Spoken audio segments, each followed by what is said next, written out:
This is the 240th episode of CloudFocus Weekly for the third week of March 2016. This episode is titled Random Round Robin.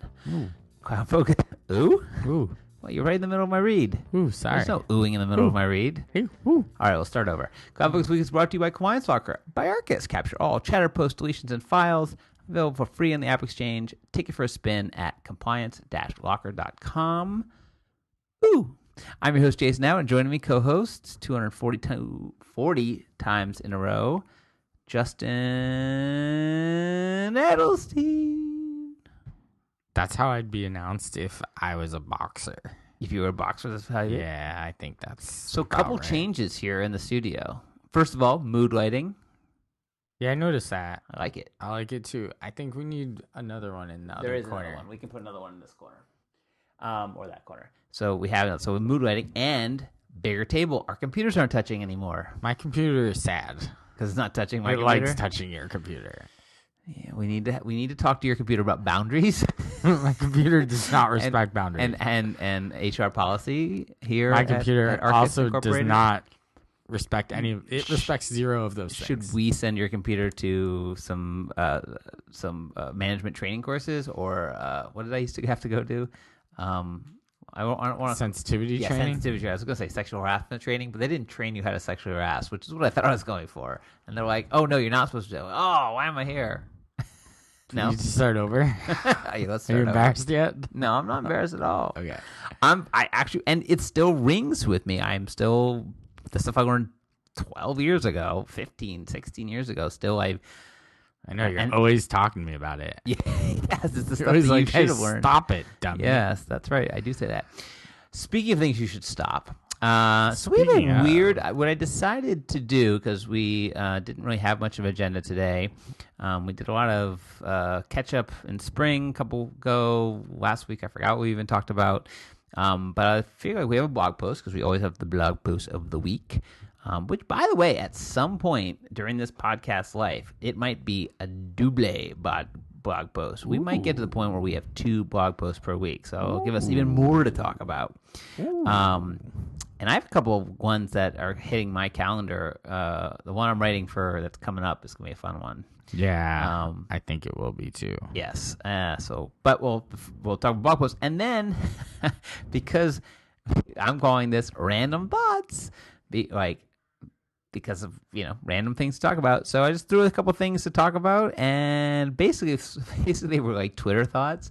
So I threw them on. We can talk about all of them, some of them, none of them, and we'll get to that done. We'll make our pick of the week, so you have at least 20 minutes to figure out what you're going to pick. No, I have them. Very good. Well, let's start. Actually, that's what I was doing. I was going to grab the URL for it. We'll start where all things good should start with is a brand new blogger on ArkusInc.com, on the blog.arkusinc.com. Love the new bloggers. You're going to start to see a lot of new bloggers. This week, it's Holly Ryle. Ryle? I said that right. So kind of like Ryle. I just kind of I started saying it one way, and then I just kind of gave up on it. Yeah, you sort of just did. Who wrote a fascinating, and I think will become one of our better hits, blog post, because it's something that is a really nice fix, a tip of how to do something in Salesforce that's usually is a no, you can't do it. So it's called Improving Your Lead Assignment Logic with Declarative Round Robin. So a very cool blog post where she really, for the first blog, I will say. First post ever written.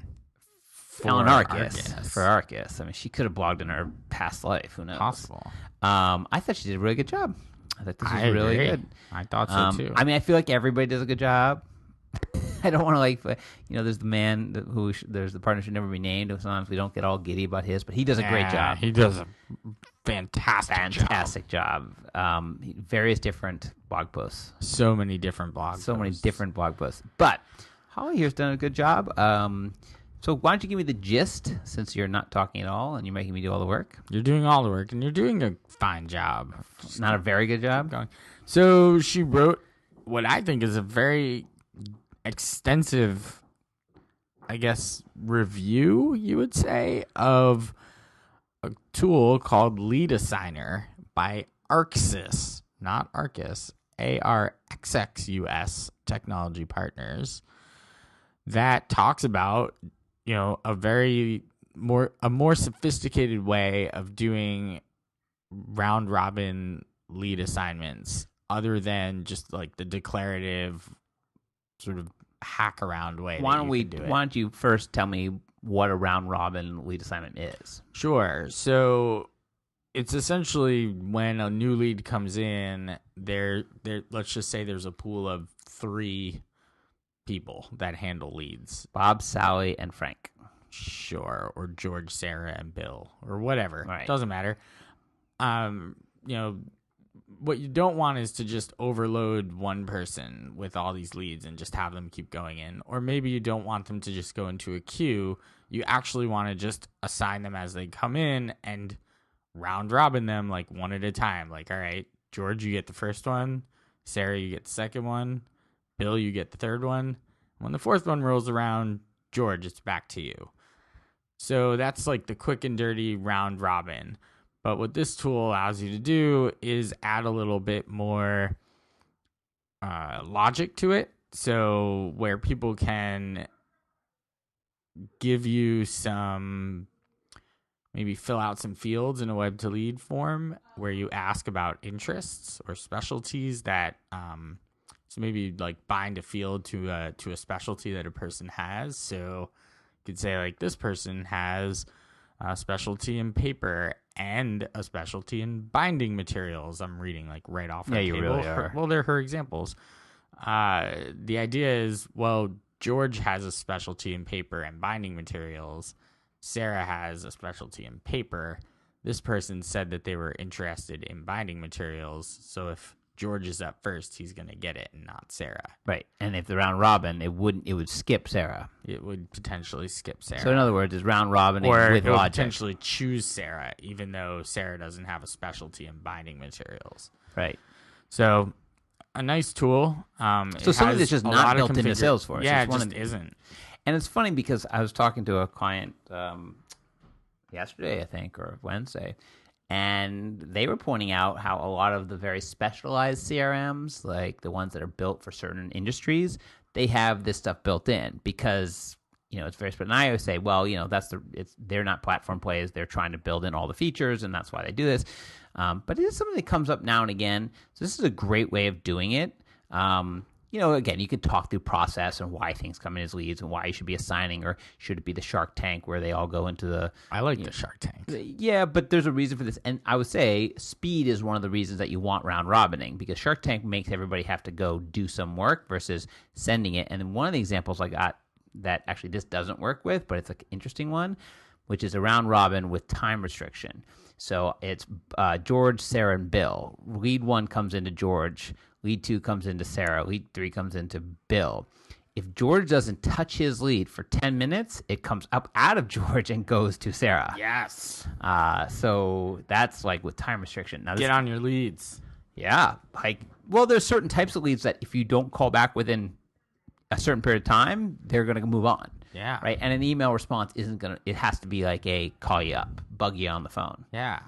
Especially in lending. Lending's a big area for this because, you'll go into these places, you'll fill out 100 forms for, I want a new mortgage, and it goes off to 10 different places. So the first person to kind of get you on the phone and talk to you has a better chance of winning. Lending Tree. LendingTree.com. Sponsor of Arkus's podcast. No, not even true. All right, moving on. Lemon Tree? Can we start again? Lemon Tree, where you get your hair cut for $12. The Lemon Tree? Yeah. Is that a place? It's a good... Yeah, it might be out of business. You and I go to the same barber nowadays. Well, now, since I convinced you. Well, no, since my barber went out of business. Because he was a terrible barber. He was and I very said, good. Go to a real barber. He was very good for what he did, which is not much for not a lot of money. And now you go to a real barber. I go to a real barber who serves whiskey. It's part of the experience. It is. I'm all into it. That's why I schedule it at the end of the day. It's the best. Go get my haircut at the end of the day. I don't want to get it noon. No, I go in the morning on the weekends and then take a nap. After your big, long haircut? Yep. I go and get the haircut, have some whiskey, go home, take a nap. Sometimes your life is. Don't talk to me how hard you're working when you're taking naps after your whiskey haircut. My life is awesome. Whiskey nap. Saturday whiskey nap. You can hire Justin at these firms. Hashtag Saturday whiskey nap. I dare you to hashtag tweet that hashtag. So speaking of random thoughts, that's my best Segui ever. What is the stuff that you put on our list? Well, What's the point of this?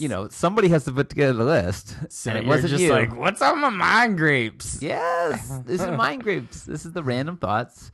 This is the list of things I would do when you weren't here. I would just sit here and talk about these things To yourself? So if you just want to leave and come back in 20 minutes, I'll be back in 5. I got stuff to do. No, I'm going to say things. I'm going to check my email, and you're going to give your opinion.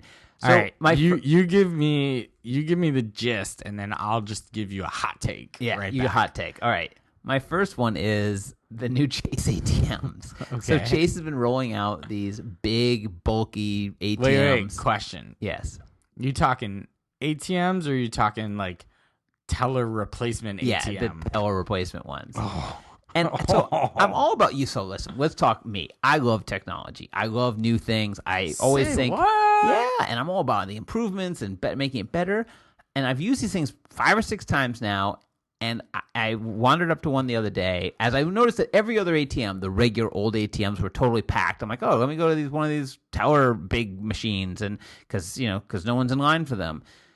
It's as tall as a teller. And what I noticed is they are slower. They are terribly designed. Like I didn't take too much time, but like where they put the buttons, that everything is a beep to it. That it's just the worst designed piece of crap, and it's slow. And I just don't understand how the teller, the actual ATM, the ATM, which you have something to say about because your father was part of the. What was he? What did your father do? He was part of the team at Citi who worked on the first ATMs. So there you go. So you have some. I feel like these people have taken a huge step back. I feel like a committee met for at least 3 years to come up with requirements for this thing. And they're like, one guy's like, it should be big. And the other guy's like, it should have a huge screen. And the other one's like, it should be touch screen. And then when they put it together, it's like this monstrosity. First of all, why does it need to be the size of like a room? Like the other one, like you ever see that 30 Rock episode where they're trying to redesign the microwave? No. And they're like, put wheels on it. Put wheels on it. Put 4 doors on it. All of a sudden it's a car. Yeah. It's a good one. It's just so it's 2 30 Rock references in one episode. It's almost like you fall asleep every night watching 30 Rock. What? Yeah. Want to get real? What? Maybe you take your Mind Grapes whiskey naps. Listen, Jack Welch was all about Mind Grapes. So that was my thought. I just don't understand why. So I used these things one time, and that's it. Ever, and it didn't do what it was supposed to do, so I stopped. Well, they also don't do anything else that the ATM doesn't do. So there's no improvement. I think they have them. Bigger limits, maybe to how much cash you might be able to take out. But here's the thing: I'm sitting next to this little small thing that's very that fast little and efficient, ATM and then only give you a couple $100. But there's this huge thing that's supposed to be replacing a teller, but it can't do any of the stuff the teller can do. But I can't just dump a bunch of cash on it and say count it. If I'm going to Vegas and I'm trying to do my thing out in Vegas, I need at least 15 large. That machine will probably give it to me. I doubt it. Either way, you're still gonna go to the teller. Yeah, I definitely am. You're going to the teller. I'm going to the teller. I'm saying. So then she could be like, why are you taking all this money, sir? I'm going to Vegas. I'm an idiot. Vegas. Whiskey be back tomorrow. All right. All right, so that's what's on your mind. That was my first one. Hot take. Hot second one. How much Jason loves... I don't even know what this stands for. GCS. Well, you're not a New Yorker. Grand Central Station. Oh, I love Grand Central Station, too. Every time I walk through there, I'm just impressed. I feel like a tourist when I walk in there because my eyes just go up to the Me too. ceiling. I've lived here the mass majority amount of my life. I've gone to that place a billion times. I now have to go through it once a week because there's I go to this physical therapist place, and it's right there, and I have to go through it. Every time I walk in, I'm like, wow. I know. I love it. I used to work there in the Gray Bar building, which is connected So I used to go right in on the 7 train and come upstairs, and every day I'd be like, wow. And I nice. wouldn't even leave it. I would eat in the Yeah. food court downstairs at Grand Central. That's one of the hidden I secrets. love Grand Central. Just saying, love it. And my thought as I walked through it was it's one of the few places on earth that people walk as fast or faster than me. I walk very fast. Well, they got to get but trains. they're cooking. I love it. There's trains. No one, they're going. Like, joof, they're going. So that was Plus, there's an Apple store. And an Apple store. Store. It's a cool Apple store. And it's a cool one. Because it's in a train station. Right. It's just like built in these little rooms all in the train so station. Cool. And there's restaurants. There's a cool restaurant. Anyway, it won't go. But that's how much Jason loves. All right. Apple Music recap. What's to recap? Well, man? the recap, I think it's almost a year now, coming up on a year, something like that. I still use it all the time. All the time. Yeah, when I'm sitting there. The only thing that I have sort of against Apple Music is that they do the For You tab. Yeah. And like they get all these playlists, which are cool. Yeah. But when the playlist is done, it just stops playing. Yeah, that's what most playlists do. I know, but like you've curated this whole page of stuff for me. Just play the next thing. You just want to play the next thing. Just keep going. I'll tell you a couple things I learned the other day that I didn't even know I could do. So obviously, you can download stuff. Great. You can take albums. Great. You add them to your thing. I've now been downloading albums before I go for a run instead of streaming it and blowing through my, whatever. I download them. But the other day I went to build myself a little running playlist, picked a bunch of Apple Music stuff, I did it on my computer. It instantly showed up on my phone. I hit it, went into my running program. It locked in. I was like, it was so good and so kind of like where I want to be with music. I was like, I'm just very, very happy. It didn't work. The only thing I want them to do is do a year. I want them to do a year subscription because when you see, there's something about when you see the monthly bill, you're kind of like, do I really want this? But if I let's say pay for, like Dropbox and Evernote, for example, it's yearly. I pay for it for the year. I get the bill, and when I get the bill, I'm like, oh, but then it's done. And I'm like, I got another year. Great. I move on.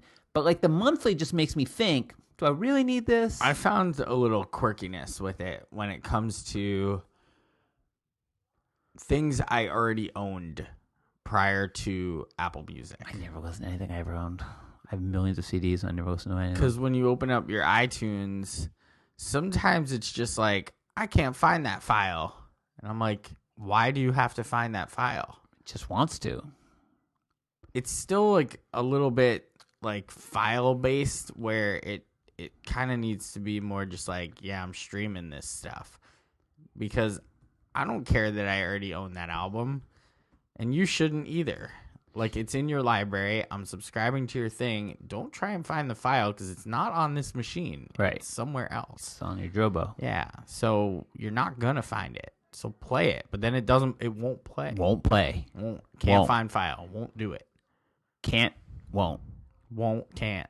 All right. So won't. All I'm saying is I still enjoy it, and both the people in my family use it, my wife and daughter. So I feel like whatever it is a month, I feel like it's great. It's also hard to figure out how to do the family plan once you already have an initial plan. Oh, well, that's your fault. It's like impossible to figure out. Cancel it. I don't even know how to do it. You don't even care. Next up.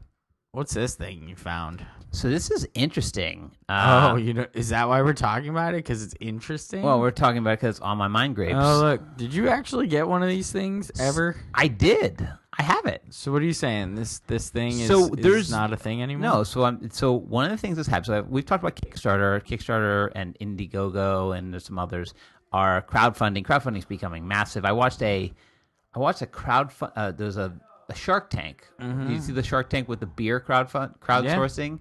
Right? So crowdsourcing and crowdfunding are becoming huge. It's kind of funny, Shark Tank, when they go into the tank and they're always, they'll ask them, have you had any sales? And they'll say yes. And they'll say, how'd you do that? And they'll say, it was all Kickstarter. And they kind of go, well, I think sometimes they're like, oh, and sometimes they're like, eh. Well, I mean, if 100,000, if you sold 100,000, you sold 100,000. That means that many people wanted your product well enough to put the money up. But there's been a recent trend where these massive Kickstarters, the ones that are going and making 8, 9, 10 million, they bust through their goals and they go huge. That there's actually turning around where they're going broke. Saying they're going like QR code viral. Well, they go QR code viral, and then they go broke. So like one of the biggest ones ever, and I think it's now been outcome by something else. Something else has been bigger. Was with the coolest cooler. I own one. I did get one. Not cool. But like half the people didn't get them. I mean, like they ran out of money. They had trouble with this and that. And there's a big one for a drone that everybody went in for this drone. They raised millions of dollars. This little mini drone. They never shipped it. They just went bankrupt. How does that happen? Do you get your money back or what? No, this is the problem with these ones. You don't get your money back. I mean, you had a friend who he didn't go broke. I mean, it took him over a year to ship, right? So people waited for over a year for the product. It's interesting. I don't know if this is just. I mean, it's kind of like a microcosm of business because these are businesses. But it's also reminding me how there are places where it doesn't matter sometimes how much money you have if you can't go and execute on things. And these people this coolest cooler, and this guy had all this funding and all this stuff, and now they're looking for money. That kind of went out of business. I mean, I think it's a nice. I mean, for me, it's kind of like I own it, so it's not like I need another one. And it came and it works fine, and I played with it. Tailgating hadn't started, or it was after tailgating. But by the way, it shipped I think 2 years late, literally 2 years after it was funded. So wow, just interesting. I mean, I will say my kickstarting has slowed down. There's something I'm still waiting for. Like it's been now another 12 months, and they haven't shipped it, and I forget, and then I go back and I'm like, where is that thing? Like I must have bought that over a year ago. Where is it? You gotta remind yourself that you bought something. Yeah, we go to the Kickstarter, let's go look. But it's as much as I was fascinated with it, and I spent a lot of money on Kickstarter, now I'm much more cautious. And I'm kind of like, if I don't see this for a year, I'm going to be happy. I know we have bought each other gifts off Kickstarter and had to. I mean, you gave me the. I gave you some, and then I was like, I couldn't. I gave you a piece of paper that said, "Here, this is coming." And did it never came? But then you canceled and got your money back. Yeah, right. Yeah. But did they ever ship it? It shipped. Yeah. I didn't get it. Coin. Yeah, right? I didn't get it. Right. But I've never even heard of it. I said, since you guys were supposed to ship this like a year ago. I want my money back, and they gave me my money back. Right. They were good about it too. They're like, we totally understand. I was like, Apple Pay. Right. Well, you waited so long that something took over. Yeah. So I love Kickstarters, but it is, I would say buyer beware, because it's not even if they don't get funded. They could get funded and take your money fully, and they could still mess it up. And then lastly, I don't know, this is kind of like just a random thoughts. I've been tweeting out a lot of like things I keep in Evernote, like lists of things I keep in Evernote. And, when I post them, I get a retweet or something. People are like, oh, that's cool. Like, that's cool. So I just thought I just throw out some fun things that I keep in Evernote. I mean, Evernote is definitely my second brain, maybe third brain.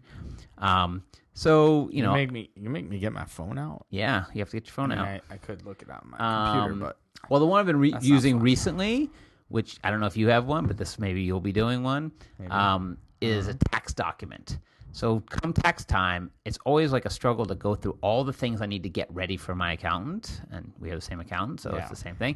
So like I have this list of like all the things I need to go get, and it's a long list, and I go through boom, boom, boom, boom, and to help me get all the documents ready. I keep shows I watch, obviously books I've read, I do that. I have mine is gonna be so much less interesting. Yeah, of course not. Yeah, yours is terrible. Bucket list. I do keep a bucket list, which is fun.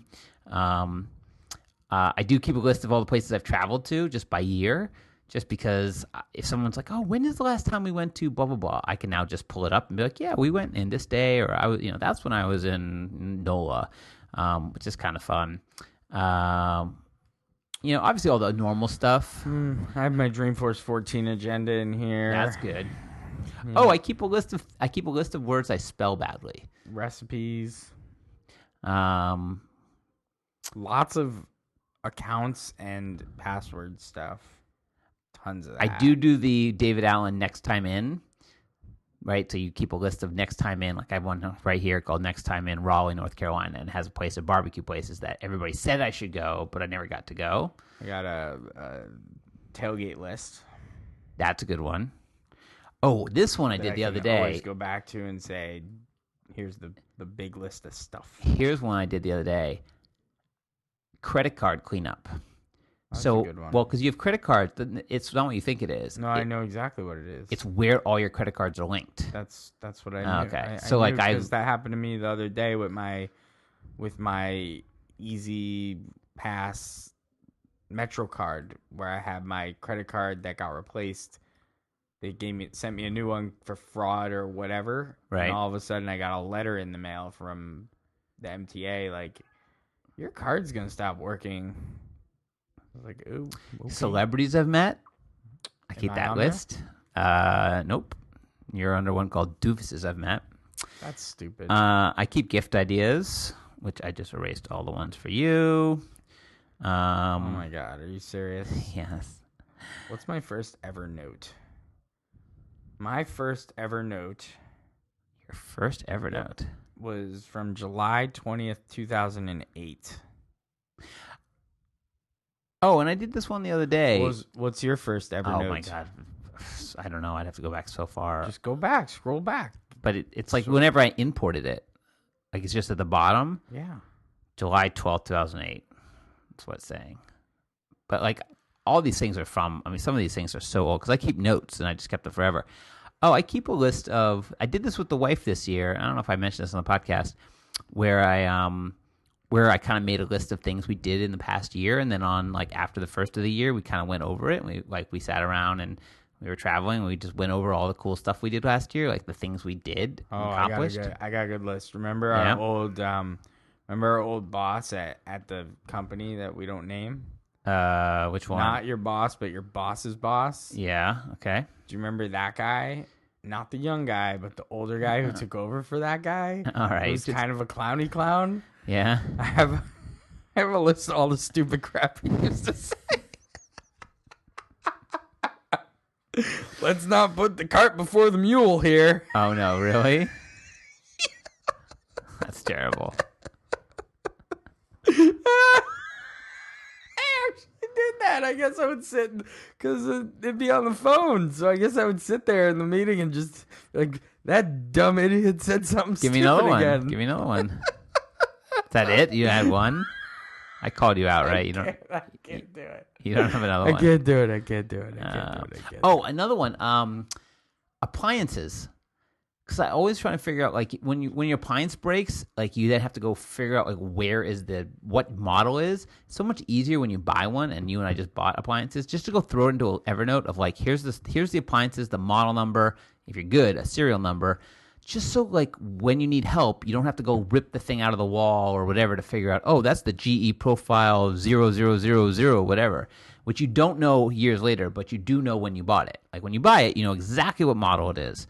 Anyway, so those are some random lists I keep in Evernote. How's that for just random? Pretty good. All right, I got stuff for next time. Next time on, how about we talk about the Apple encryption thing and the FBI? Okay. Yeah? I have a lot of whiteboard stuff in my Evernote.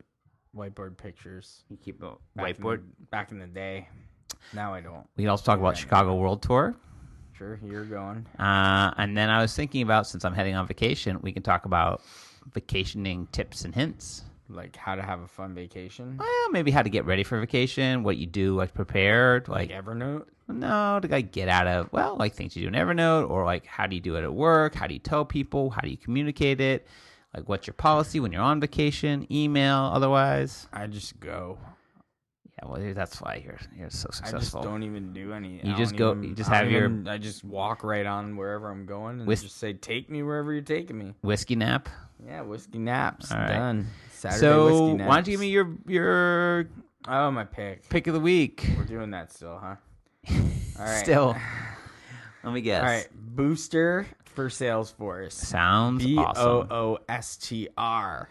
Okay. Booster. No E. Booster for Salesforce. Another Chrome extension. Yeah, you're just all about the Chrome extensions. So this is for folks who do lots and lots of change sets. This is good. Dude, you've had like two good picks. I'm just crushing it lately. Crushing it. So when anyone who's done change sets knows that the change set user interface is absolute terrible. Garbage. I mean, you can't even go from like screen to screen. It doesn't even sit. You have to like, let me choose these 4 custom fields, save, go to the next. and then it resets the whole thing. Well, sorting, grabbing what you actually touched. Exactly. So this guy, Matt Simonis, I'm sorry, dude. I can't pronounce your name, but Matt Simonis, I think, created this nice Chrome extension that allows you to turn on this change set assistant, right? And it turns on like a searching component. So like a little area that just goes right above everything, and you just start searching and it finds it, and then boom, you can just add it to. And it also adds support for like better sorting. Yes. In the change set, there's a couple other little things in. So do you use this do you do this on the page, or do you do this like on the page and you click this thing, or do you you can just do this at any time? Click the little dealy and it sort of turns it on, and then you go. You haven't used it yet, is what you're telling me. Yeah. Friday podcasting with Justin Edelstein, the best whiskey podcast. Is this a whiskey podcast for you? Kind of feels like it. Not gonna lie. There's some beers over there in the corner, but they're warm. They're warm. They're not cold. They are Lagunitas IPAs. Lagunitas. They're not cold. They're at least whatever the temperature of this room is. I would crack one open, but they're definitely warm. All right, go ahead. Gross. No, that's it. Just do it. The link will be where on the post. Chrome store. Go. Free. Good job. I'm going to pick. So I am headed to the magical place on Earth, the most magical place on Earth. And although Dreamforce? Yes, and although I've not used this app, I've used it, but I haven't used it in the place. Everybody I've talked to has said, you got to use this. Like, when you're there, you got to. So I'm going to Disney, taking the family, not this week, but next week, the week after. First time since I was like... Why am I not invited? 20, because you're not my kid, although you act like it. Why am I not invited? Just give me the real reason. I don't want to spend any more time with you. You kind of annoy me. I'm thinking about breaking up with you. It's not you, it's me. Is that good enough? Whiskey naps. It's not me and it's you. That's fine. I mean, when I say that, I really mean it's mostly you and very little me. I know. So it's the Disney app. It's the app that you use when you're at Disney. You log into it. You can plan your stuff. The biggest thing I've heard of is just the lines. So when you're lines, you can tell which lines. You can reset your fast pass. Again, this only really applies to anybody who's going to Disney, but it is supposed to be a very, very well thought out, good app. The experience so far is pretty good. And so I can't wait to kind of try it out and go to Disney, which I'm either extremely looking forward to or not at all. Somewhere in between. But it shall be done. So anyway, it's called My Disney Experience, and I'm learning all about their sort of like how they do things, and they're very like it's an engine. I guess the last time I went, it wasn't an engine. It was 20 something years ago, maybe 30 years ago. But it's an engine now. They are just like, and they have good back end. Like they have good computer systems. I don't know why that surprises me. But I'm also going to Universal, so I'm comparing the two. So it's kind of fun. Anyway. All right, well, that's it for this week. We'll be back next week. Maybe, I think we might be able to squeeze one in next week. Otherwise it might be a couple weeks because of vacation. But until then, you can follow us on Twitter for more whiskey naps from Justin at Just Edelstein. If you want some what things I think about in New York as I wander around, Jason and Matwood. You can follow the podcast company, Arkus Inc., facebook.com/Arkus Inc., success and community, sex community, and Power of Us Hub. We have groups in both of those. Search us out, CloudFocus Weekly. We're on the LinkedIn, in the Google+. Subscribe and review on iTunes or Stitcher, either one or both. That'd be great. And this is Justin and Jason saying, enjoy those cloudy days.